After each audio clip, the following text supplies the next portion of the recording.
Naniniwala po ba kayo sa mga aswang at kung anong nilalang na sinasabi ng iba? Ako po ay oo dahil sa madalas ikwento ng aking lolo ang kanya naging karanasan noon sa mga aswang. Si lolo po ay 80 years old na po ngayon. May katandaan na rin po siya at halos hindi na makakilala. Pero malakas pa rin po at nakakausap.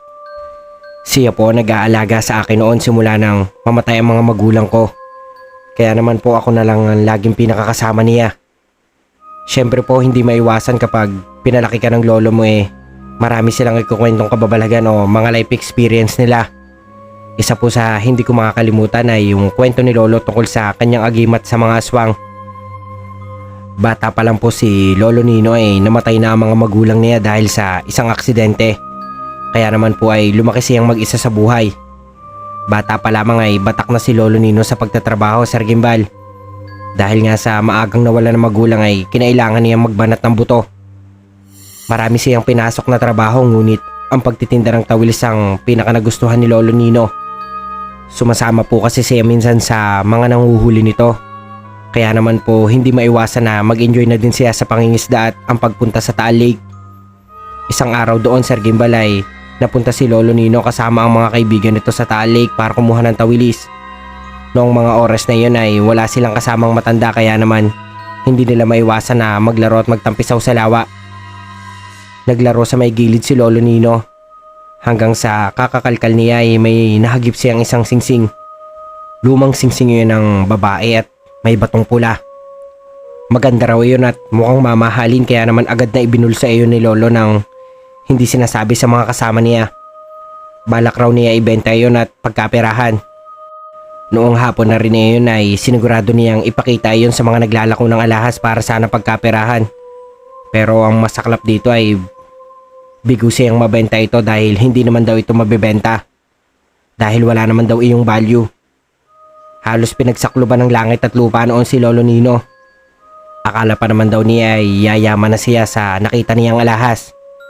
Dahil nga sa hindi mabenta ay pinili na lang ni Lolo na gawin iyong pendant sa kanyang kwintas at iyon nga ang ginawa niya.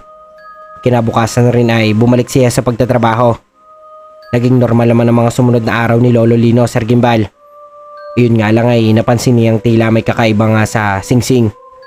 Noong isang beses daw ay may inaabot siya na 5 talangpakan ng layo. Nagulat siya nang ilahad ang kamay ay kusang lumutang ang kinukuha niya. At tila ba may sariling isip na dumadampi sa kanyang kamay. Isang beses pa nang nagtatago-taguan sila ng mga kaibigan niya. Nagsimula siyang magtago sa likod ng bahay ng tiyahin niya. Noong akala niya ay mahuhuli na siya dahil doon. Unang punta yung taya at tila ba hindi siya nakita nito at nilampasan lamang siya. Doon niya napagtanto na ang nakuha raw niyang singsing ay kaya siyang bigyan ng kapangyarihan na naaayon sa pangangailangan niya. Lumakas ang loob noon ni Lolo Nino. Ang kwento niya ay pakiramdam niya noon ay kaya niyang gawin at lampasan ang lahat ng mga pagsubok.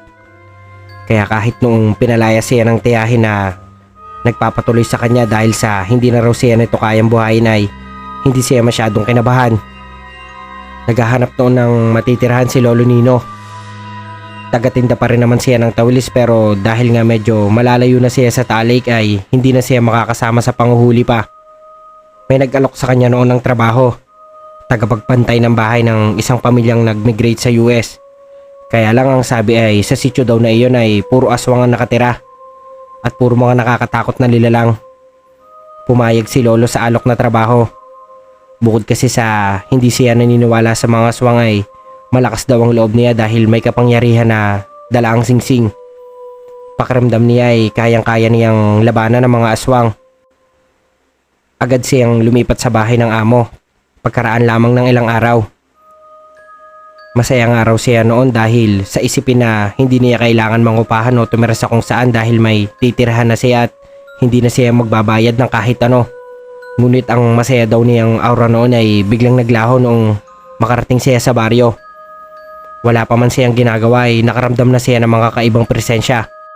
Habang papasok kasi siya sa baryo ay nakakasalubong niya ang tingin ng iilan na tao na nasa labas ng mga bahay ng mga ito. Matatilim daw ang mga tingin ng mga ito at para bang sa mga tingin pa lamang ay papatayin na siya. Hindi iyon pinansin ni Lolo Nino at nagpatuloy lamang sa paglalakad.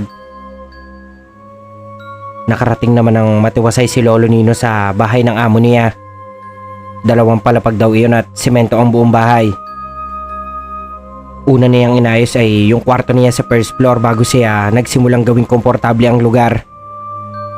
Gabi na raw siya natapos noon at halos gumapang na siya papunta ng kwarto sa pagod. Matapos kumain ng hapunan ay agad na nagpa siyang matulog na si Lolo Nino. Noong papikit na nga raw siya ay nakaramdam na siya ng mga kaluskos na animoy naglalakad sa labas, dahilan para maging alerto siya.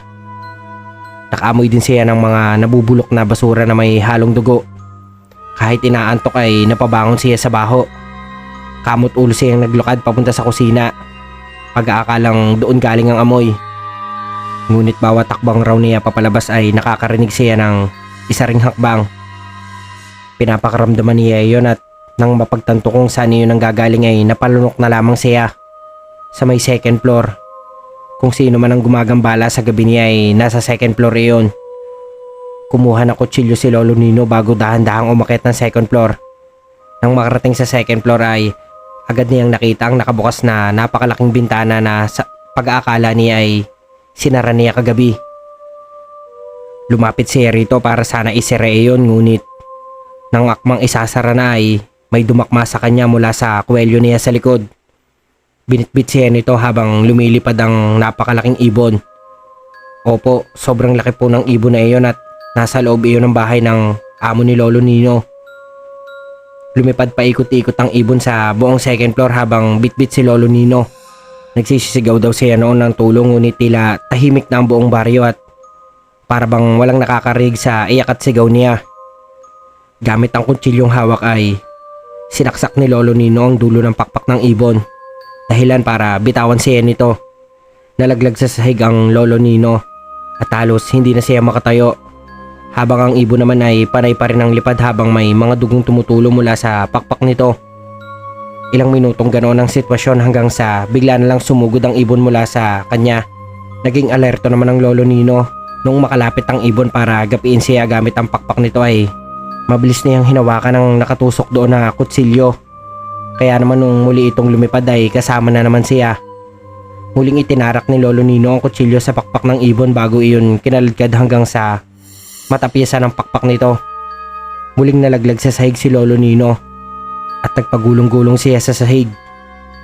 Nakarinig na naman siya ng impit na hinaing ng ibon na para itong taong naputulan ng braso.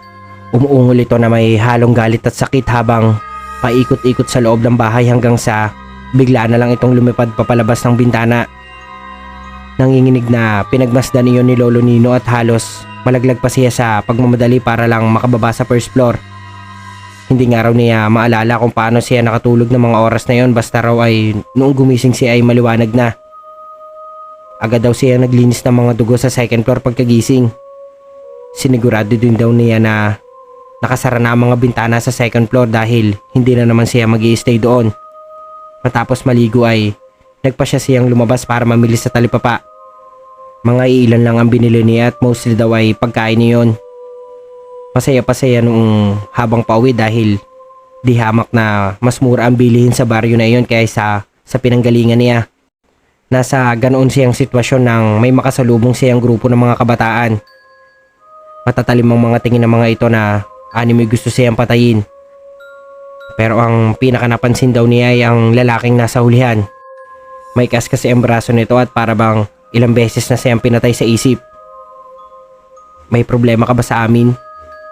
Biglang tanong ng pinakamatangkad sa grupo. Humigpit daw ang pagkakahawak ni Lolo Nino noon sa mga dala niya. Kung hindi kasi siya nagkakamali ay mga teenager ito at bilang nakakatanda noon ay ayaw daw niyang pumatol sa mga bata. Wala naman mga iyo. Bago pa matapos ni Lolo Nino ang sasabihin niya ay may isang kamao na ang lumapat sa pisngi niya dahilan para mapaupo siya sa sahig. Aray! Ano bang kailangan nyo? Medyo pagalit na tanong niya. Ano pa nga ba? Hindi na natapos ng isa ang sasabihin nito dahil sinipa siya ni Lolo sa tuhod. Dahilan para tumalsik ito sa pinakamalayong puno na natatanaw niya. Lumapat ang katawan ng lalaki sa katawan ng puno at tila isa tong papel na dumausdos. Napatigil ang mga kasama nito at dahan-dahan na napatingin sa kanya. Kita sa mga mata ng mga ito na gulat at pagtataka. Gulat din noon si Lolo Nino. Hindi raw kasi niya akalain na matutulak o masisipa niya ng ganoon ang lalaki. Basta lang ang nasa isip niya ay ayaw niya ng gulo kaya itinulak ito pero napalakas naman. Mabilis na binitbit ni Lolo Nino ang mga pinamili at naglakad na paalis. Masaya siyang hindi siya pinigilan ng grupo dahil sa una naman ay ayaw talaga niya ng gulo. Nakarating siya sa bahay at agad niyang inayos sa mga pinamili. Nasa isip pa rin niya ang nakita at pilit isinasantabi ang naiisip na ang lalaking may bandage kanina ay ang ibon na umatake sa kanya kagabi. Nag-ayos na lang siya ng mga pinamili niya hanggang sa makarinig siya ng mga katok. Noong una ay ayaw niyang buksan iyon ngunit nang masilip mula sa bintana na ang kapitana iyon ay wala siyang choice kung hindi buksan ang pinto. Nakangiti ang kapitana nang pagbuksan niya ito. "Magandang araw sa iyo, iho. Pasensya na at naabala kita sa ginagawa mo." Sinilip nito ang mga groceries na inaayos niya.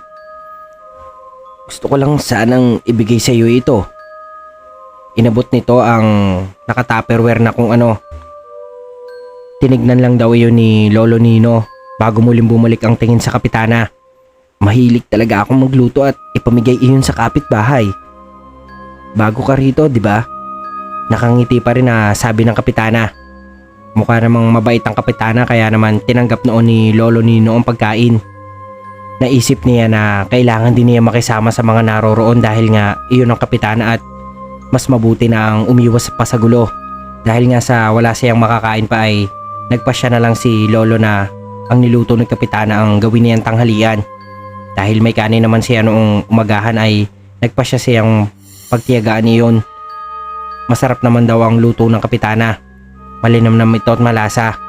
Katunayan nga ay nakadalawang plato raw noon si Lolo. Matapos kumain ay nagpasya siyang matulog na muna dahil wala naman siyang gagawin. Hapon na noong nagising siya at hindi niya malaman na dahilan ay umiikot ang paningin niya. Masakit ang mga mata niya na para bang sinisilaban na yun ng kung sino. Tumayo siya para sana uminom ng tubig ngunit hindi pa siya nakakatayo ay nabuwal na siya sa higaan. Muli siya nagpasyang tumayo habang tukod-tukod ang braso niya. Nanginginig ang mga iyon at noong makatayo na nga siya ay muling bumigay naman ang kanyang tuhod at padaos do siyang bumagsak sa sahig. Hindi maintindihan noon ni Lolo Nino ang pakiramdam niya. Nauuhaw ngunit wala naman siyang lakas para maglakad. Sinubukan niyang gumapang ngunit dahil sa pag-ikot ng paningin ay kung saan-saan lang siya bumabangga. Dahilan para itigil na iyon. Humiga siya sa sahig at pinagmasdan ang kisame ng kwarto. Kahit nahihilo ay tila ba may nakita siyang taong nakakapit sa kisame at nakangisi sa kanya. Labas ang matutulis nitong ngipin at dila na napakahaba. Pulang-pula rin ang mga mata nitong nakatitig sa kanya. Gusto naman mag-react ni Lolo Nino ay wala siyang magawa dahil bago pa siya makapagsalita ay muli siyang ginapi ng antok at tuluyan nakatulog. Nagising raw noon si Lolo Nino na hindi makagalaw at halos hindi makakita. Ang alam lang niya ay napapalibutan siya ng apoy at may mga naaaninag siyang mga tao sa paligid. Noong maging maayos naman daw ang paningin niya ay nakita niya na nakatali ang dalawang paa niya at ganoon din ang mga kamay niya habang nakaupo siya sa kahoy na upuan. Ngunit hindi iyon ang nagpakaba kay Lolo Nino. Ang nagpakaba sa kanya ay ang mga nakatayo sa labas ng pabilog na apoy. Hindi iyon ang mga karaniwang mga tao. Mga halimaw ang mga tsura ng mga ito, bata man o matanda. May mga pangil at mga namumulang mga mata habang nakangisi. Mga aswang. Napalunok daw siya noon dahil sa nakita. Alam niya kung magtatapang-tapangan daw siya ay may kalalagyan siya. Nagsimula siyang pumalag at alisin ang pagkakatali niya. Ngunit sa sobrang higpit daw noon at halos siya lamang ang nasasaktan sa tuwing papalag siya, itinigil daw niya ito. Nakarinig siya ng hiyawan ng mga tao at isang iglap ay nasa harap na niya ang isang babae. Nakangisi ito habang nakatingin sa kanya at pinagmamasdan siya. Unti-unti rin naiisip ni Lolo Nino na ang kaharap niya ay ang huli niyang nakita sa bahay niya bago siya mawala ng malay. At ito rin ang nagbigay sa kanya ng huli niyang kinain nung oras na iyon, ang kapitana. Napalunok sa takot noon si Lolo Nino at nanginginig na yumuko. Doon niya na-realize ang katotohanan sa sinasabi ng iba na lahat ng tao raw sa baryo na iyon ay aswang.